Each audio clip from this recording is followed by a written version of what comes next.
Olá, meu amigo! Nesta videoaula, estudaremos a segunda parte do capítulo 5º do livro Plenitude, intitulado Caminhos para a Cessação do Sofrimento. Passemos aos estudos. A compaixão, segundo o dicionário Aulete Digital, seria um sentimento de pesar, pena e simpatia para com o sofrimento de outrem, associado ao desejo de confortá-lo, ajudá-lo, piedade, enfim. Há um tipo de compaixão que, não resultando da ação dinâmica do amor profundo, pode ser perniciosa e até deprimente. Trata-se daquela que lamenta o sofrimento e descoroçoa quem o experimenta, como uma forma de aureolá-lo de desdito e abandono, de falta de sorte e desgraça. Essa atitude transparece e resulta de uma óptica equivocada sobre o sofrimento, deixando a perspectiva de que o mesmo é punição arbitrária, injustiça perturbadora. Quem de nós nunca agiu dessa maneira, inocentemente e não por maldade? Ao defrontarmos-nos com alguém sofrendo, por não saber o que falar, acabamos afundando a pessoa ainda mais, passando-lhe a mensagem de que realmente ele sofre demais, e o pior, por um castigo divino, uma arbitrariedade de Deus. E digo que fazemos isso inocentemente, porque é óbvio que a intenção é boa, de compartilhar dos sentimentos da pessoa, que certamente nos tocam. Todavia, a ignorância acerca do porquê sofremos faz com que nossa conduta seja perniciosa, prejudicial. É necessário instruir-nos, como nos ensina Jesus, tomar conhecimento que o sofrimento, do ponto de vista espiritual, é bênção, não punição arbitrária, que Deus oferece aos seus filhos para que possam desenvolver a centelha divina e liberá-los de suas próprias heranças ancestrais, seus desacertos desta e de outras vidas. Quanto ao desenvolvimento da centelha divina, no estudo da introdução, vimos que o diamante que não passa pela dureza da lapidação permanece como escuro carvão destituído de qualquer beleza, impossibilitado de refletir a magnitude das estrelas. E essa é a nossa fatalidade última, a perfeição relativa. Quanto ao segundo caso, lembramos o episódio do menino Júlio, estudado no capítulo 3º, que sofria fortes dores de garganta em decorrência de um suicídio em vida passada ao sorver veneno. Seu sofrimento não se tratava de um castigo divino. A verdadeira compaixão junta-se ao companheirismo, que comparte dos sentimentos alheios, sem enfraquecer-lhes as resistências morais, incitando o indivíduo à perseverança nos ideais e postulados relevantes, que o impulsionam ao incessante avanço. Porque dotado do real significado do sofrimento, suas razões, o indivíduo será capaz de estimulá-lo à perseverança, a fim de não perder os frutos que dele pode extrair, visto que do contrário terá de recomeçar. Como em tudo na vida, é o bom senso que ajudará a sopesar se o momento é ou não conveniente para esclarecer a pessoa sobre possíveis razões de seu sofrimento. Uma luz muito viva pode ofuscar sem esclarecer. Além do que, seria muito pretensioso e arriscado de nossa parte afirmar uma possível causa. Se pode ser uma expiação, também pode ser uma aparente expiação, conforme estudado no capítulo 3º, isto é, seres que, em nome do amor, escolheram situações pesadas para lecionar coragem e conforto moral aos enfraquecidos na luta, que ainda somos todos nós. Jesus foi o exemplo máximo dos casos de aparentes expiações. Na dúvida, que nos limitemos à mensagem da perseverança, que já será sempre um consolo de grande valia. A ausência de compaixão envilece o homem, e a falta de paixão pelo bem torna o ser revel, quando não o mantém apenas na indiferença mórbida, qual observador mumificado diante dos acontecimentos do cotidiano. Primeiramente, temos de compreender bem alguns conceitos. Joana diz que a ausência de compaixão envilece o homem. Envilecer é torná-lo vil, de pouco valor, ou ainda movido apenas por baixos interesses. No caso, o egoísmo, a doença do ego. Ensina ainda que a falta de paixão pelo bem torna o ser revel, isto é, negligente, descumpridor de seus deveres. Por fim, trata da indiferença mórbida. Mórbido é tudo aquilo que tem caráter de patológico, doentio. Logo, a indiferença mórbida é aquela indiferença que faz mal. Então, nesse parágrafo, Joana de Ângeles quer nos orientar no sentido de que a ausência da compaixão faz com que o indivíduo não agregue valor ao conjunto social, não seja útil à sociedade. A falta de paixão pelo bem faz com que ele não cumpra com os seus deveres sociais, a ponto de levá-lo à indiferença mórbida, comportando-se tal como uma múmia diante dos acontecimentos do cotidiano. E essa indiferença é mórbida no sentido de ser prejudicial a ele mesmo, pois temos de lembrar que se trata da realidade social que o cerca. Logo, se o cerca, ele sofrerá os efeitos dessa realidade, por culpa de sua própria revelia. Culpamos os governantes pelos problemas na saúde e educação, mas será que também não tivemos nossa quota de responsabilidade? Não poderíamos, cada qual, dar um pequeno contributo com as mãos? Transmitir algum conhecimento como voluntário em algum órgão assistencial? É certo que o governo teria maiores possibilidades do que nós para essas ações sociais. Todavia, temos de lembrar da história da andorinha, que tentava apagar o incêndio com as poucas gotas que conseguia nele atirar, e buscar fazer o que esteja ao nosso alcance. Mas eu gostaria de estender um pouco mais este comentário, para ilustrar como de fato somos afetados pela realidade social que nos cerca. No capítulo 23 do livro Nosso Lar, de André Luiz, psicografia de Francisco Cândido Xavier, André Luiz observava um belo luar e, comovido, disse a Lísias: "Nunca presenciei tamanha paz, que noite!" Ao que o companheiro respondeu: "Há compromisso entre todos os habitantes equilibrados da colônia, no sentido de não se emitirem pensamentos contrários ao bem." Descartes. O esforço da maioria se transforma numa prece quase perene. Daí nascerem as vibrações de paz que observamos. Note que os habitantes de nosso lar, cientes de que são afetados pelo meio que os cerca, firmaram esse compromisso. E se esse compromisso é necessário, inclusive em nosso lar, imaginemos as vibrações que nos cercam nas zonas inferiores a que pertence a Terra. Por essas razões, busquemos deixar de ser o observador mumificado e tentemos ser mais como a andorinha. É certo que sozinhos não conseguiremos mudar a vibração da Terra por meio da não emissão de pensamentos contrários ao bem. Entretanto, estaremos fazendo a nossa parte, dando o pequeno contributo que nos compete na obra do Cristo. É de vital importância a compaixão no comportamento humano. Ela conduz à análise a respeito da fragilidade da existência corporal e de todos os engodos que a disfarçam, sendo a ilusão fator responsável por incontáveis sofrimentos. A compaixão desnuda-a. Por meio da compaixão, compadecendo-se do sofrimento do próximo, compartilhando de seus sentimentos, isto é, sentindo a sua realidade, vamos destruindo a ilusão que nós mesmos criamos pela falta de compreensão dos reais objetivos da existência, das leis divinas que a regem. É o sofrimento resultante dos condicionamentos que estudamos no capítulo 2.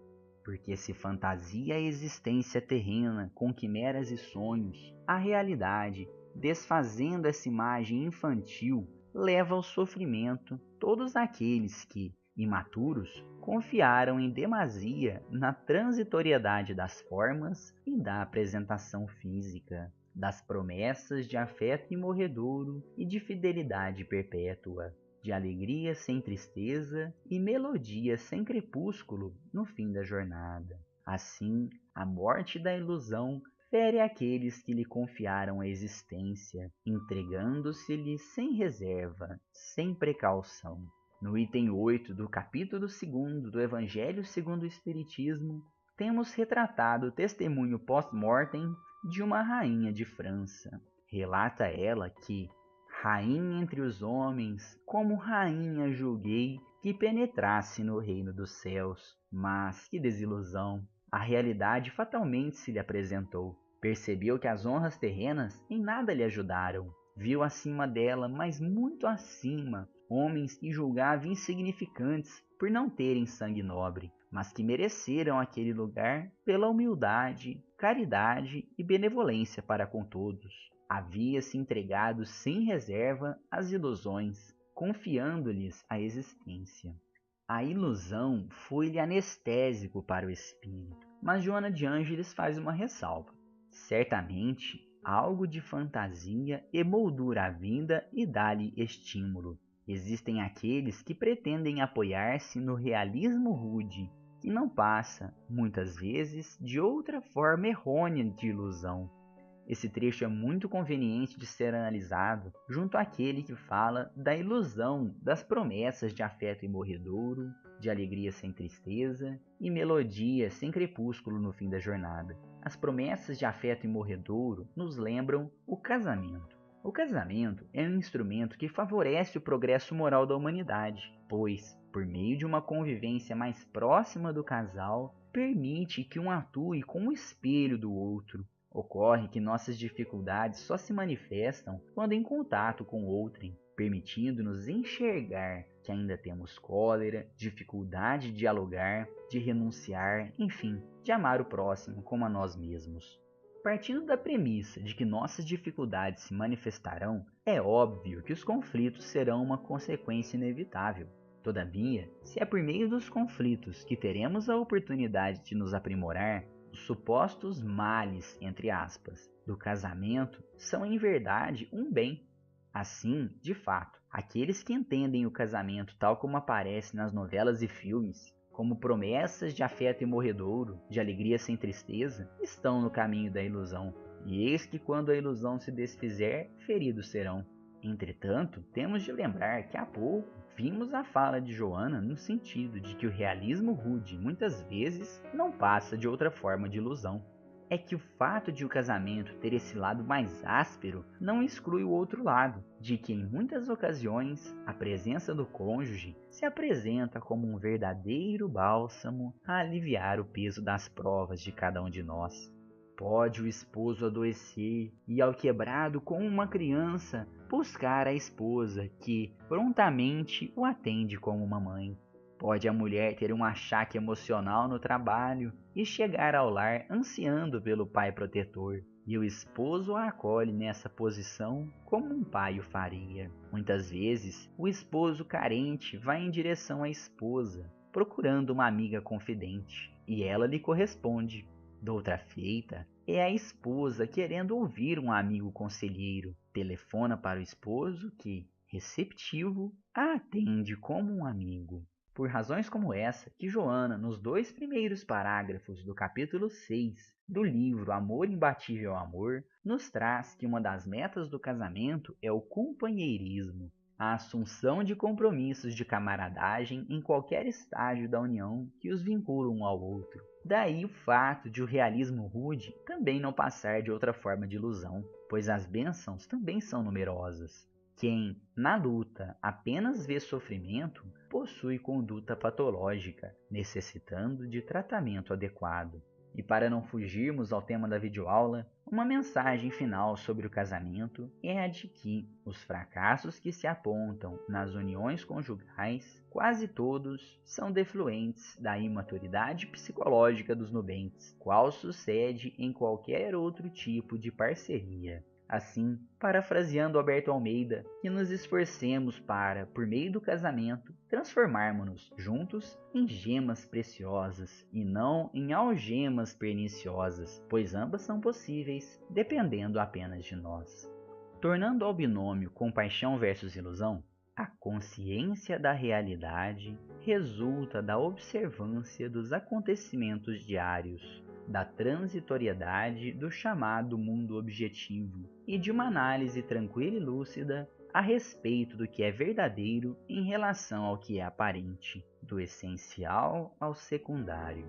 Tornar-se consciente da realidade por meio da observância dos acontecimentos diários. Aqui eu gostaria de citar a metodologia utilizada pelo CEREA, o Centro de Recuperação do Alcoólatra, Os que estão buscando se livrar do vício são convidados para suas reuniões, nas quais aqueles que se encontram sóbrios já há um bom período dão, se quiserem, um depoimento sobre suas vidas, o que os levou ao álcool, o que este lhes causou e as dores que os levaram a buscar ajuda. Tive a feliz oportunidade de acompanhar um amigo em uma dessas reuniões e ouvi relatos surpreendentes, comovedores, como o de um homem que só bebia pinga de engenho, que dizia ele ser uma bebida muito forte. Não bebia cerveja, vinho, nem qualquer outro alcoólico. E ali contou que era conhecido por aguentar muito e ficar muito tonto, sendo por isso criticado e julgado